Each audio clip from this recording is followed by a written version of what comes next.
Hannah and Steve, did you know about Soup2Nuts, like what they were producing before coming, or was this totally blind to you? Because I actually, for a long time, my brother was really into Dr. Katz. I watched home movies back when it was on UPN for like 2 weeks, and then got pulled and moved to Cartoon Network, I think. Yep. Did you guys have any inkling of what Soup had produced up to that point? Yes. So when I was a kid, I used to watch a lot of Dr. Katz, and I thought it was hilarious, and I actually have seen those episodes maybe like 100 times. And I was a really big fan of home movies, and I literally knew no other thing that Soup2Nuts did until I got there and saw the paintings on the walls that informed me what else they'd worked on, like O'Grady and Science Lab, Science Court. I don't know, and there's like this Cosby thing, I don't know. Which is now Hey Moni? very timely. Right, oh yeah it is. So yes, I knew that it existed. I didn't know it was in Boston until I was in Atlanta, and I was like talking randomly during my internship at Cartoon Network, and I was talking about how I'd like to be able to live near my family. And they asked me where I lived, and I said Boston. They're like, oh, Soup2Nuts. But I hear like the architecture at Soup2Nuts, like the people in charge don't even know what they're doing. And I was like, that sounds like the place for me. And I didn't know. And I think at the time they were making Assy McGee. And I got to see those files before I even showed up at Soup2Nuts, and I went, whoa, the backgrounds and the characters are on the same layers. This place is fucked. And it was true. And so, like, one of the first things I did at Soup2Nuts was be an annoying asshole and be like, these things should be set up better. And I'm sure everybody remembers me like that. Yeah? Yeah, I do. To this day. Yeah. I also watched Dr. Katz, not with Hannah, but separately. Are you sure? I don't think so. And I also got to see, when I went to the interview for Word Girl, which is what I started on, they had all Assy McGee stuff, which is what they were doing. I said, got to get into business with these people. They know what they're doing. But no, I guess is the answer to the question. Right. Broadly. That's funny to me because being a New Hampshire native and knowing I wanted to do animation for a long, long time, I feel like it was always the feeling of, oh, geez, I have to move out to LA. I didn't even know there was anything in Atlanta. LA just seemed like, a foregone conclusion. And then I found out there was some place in Boston, and they were doing cartoons, and it just seemed like someplace I really wanted to end up, even though, like the early Soup2Nuts days were very, very different from what we were producing. They were very, dialogue oriented to the point of animation being a secondary thing. Mm-hmm. But it just seemed like, oh man, I don't want to live in LA because LA sucks, and this was the place I wanted to be. So I'm glad to have ended up there, and my first duties there were being just, first I started out as a regular animator, and Hannah, you hired me, and I knew I got the job because you asked me a question about a video game that had come out recently, and we weren't talking about actual issues. No, I was just making sure you weren't a crazy person. Was I a crazy person? No. Okay, good.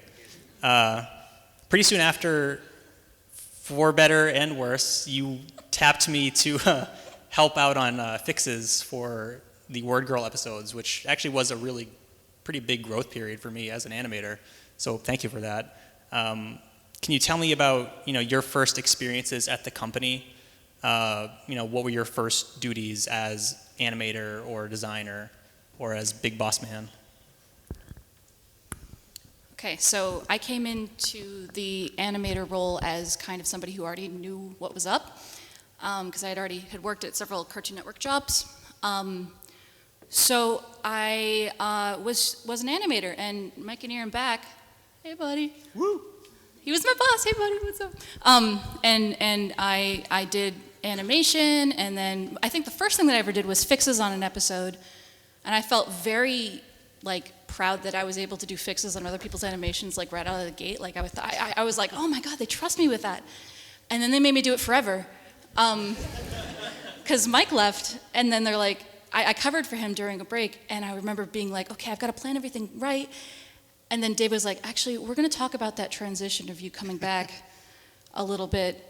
You're not going to be an animator anymore, so here's a new job. You're now the animation supervisor. And I remember being like, oh my God, this is amazing. And I used to think I was hot shit.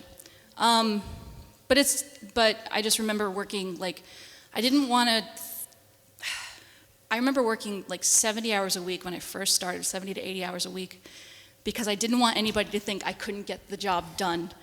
And I was so scared I was going to do it wrong, and I didn't like, and this is just a thing for people in general when they apply for jobs. You're probably a lot better than you think you are. And you shouldn't have like the self-doubt that you do when you start a job, and you should advocate for yourself, like have confidence. They're interested in you, so don't think you're gonna mess things up as soon as you walk in the door, because you're probably not. Like, in my experience, you have to really, really, really mess something up for them to not want you there anymore. So that being said, like if you're doing well, you're probably fine. Don't think you have to be absolutely perfect at everything at all times, because we're human and everybody's allowed to mess up. But like me as an animator, I always thought I was messing up. I always thought I was doing things wrong, and I didn't think I did.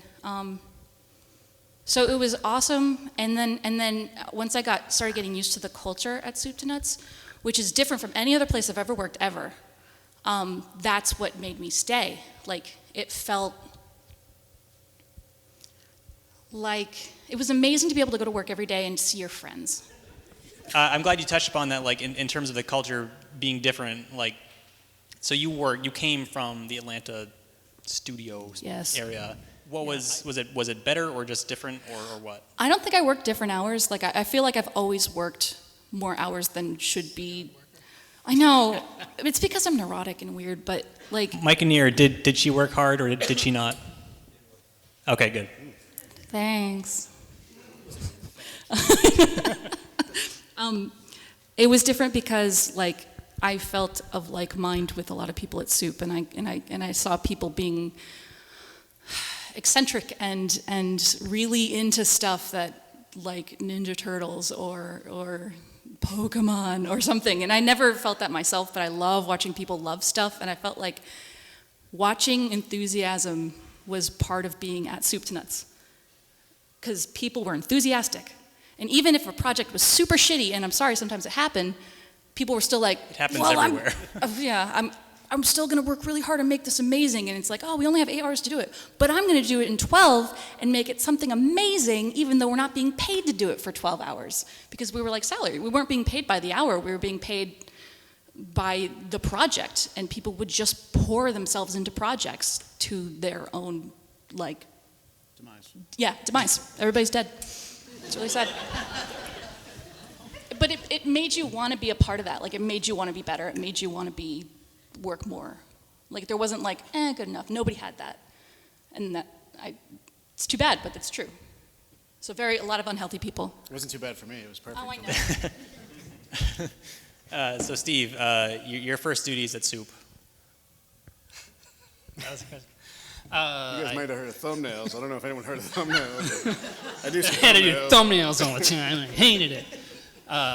No, I did backgrounds, and it was. I mean, I learned on the job. I think everybody did. Most of the people, really talented illustrators. The other person who was hired at the same time as me, she was so much better. Lindsay. Oh, yeah, she's better. And continues to be better than everybody. So that was like, but I mean, that's part of working there. I'm like, what are they doing? And then it kind of keeps you going. I don't know. That's what I did. How did you, I mean, I know you made the transition to, I guess, what was thumbnails and then merged the positions, but do you know why you were tapped to go from backgrounds to... No. He would be able to answer that. Can you answer that question? We had a deadline. No. He's very talented, and I think it came out more and more as we gave him more leeway to push things like Word Girl. I feel like it got better and better, and it started with Steve's thumbnails. Thumbnails. I'm also a very practical person. Like, we're all about getting things done on time. He doesn't complain. It'll get done on time. Never complains. No. I'm not going to sit here and talk about working 12 hours instead of 8. I'm just going to do it. That's what Hannah and I would do instead. Dave, Leave it your turn. so when you started, has your job changed Yes. over the years? Yeah. I was on, when I first got there, it was Time Warp Trio. I don't know if anyone. Oh, yeah. No one. Oh, yeah.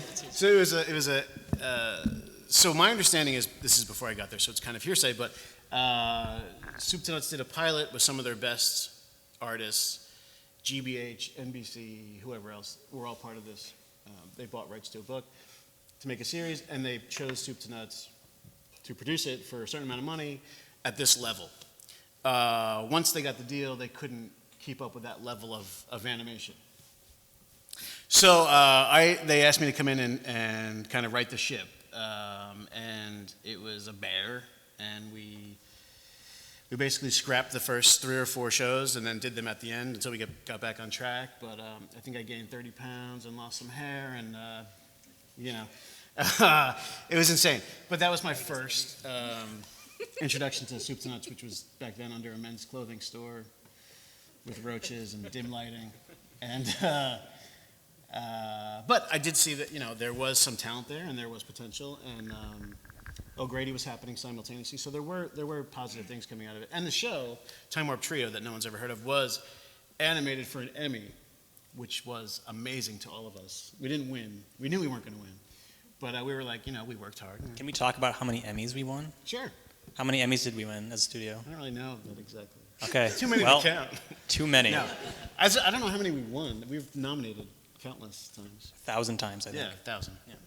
But isn't nomination just like you pay a fee to be nominated? No, you pay a fee to enter, Hannah. So everybody enters, but Everyone only 5 people enters. get picked. Yeah, but how much money did It's you like spend on being entered? $600. But Word Girl won 3 times for writing. Writing. So Yeah.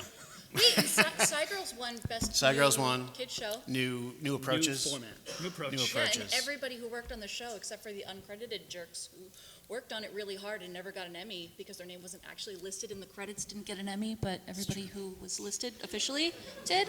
Yeah, And nobody's sure. bitter I have about one. that. It's true. It's very true. Further away. Yeah, the table's Go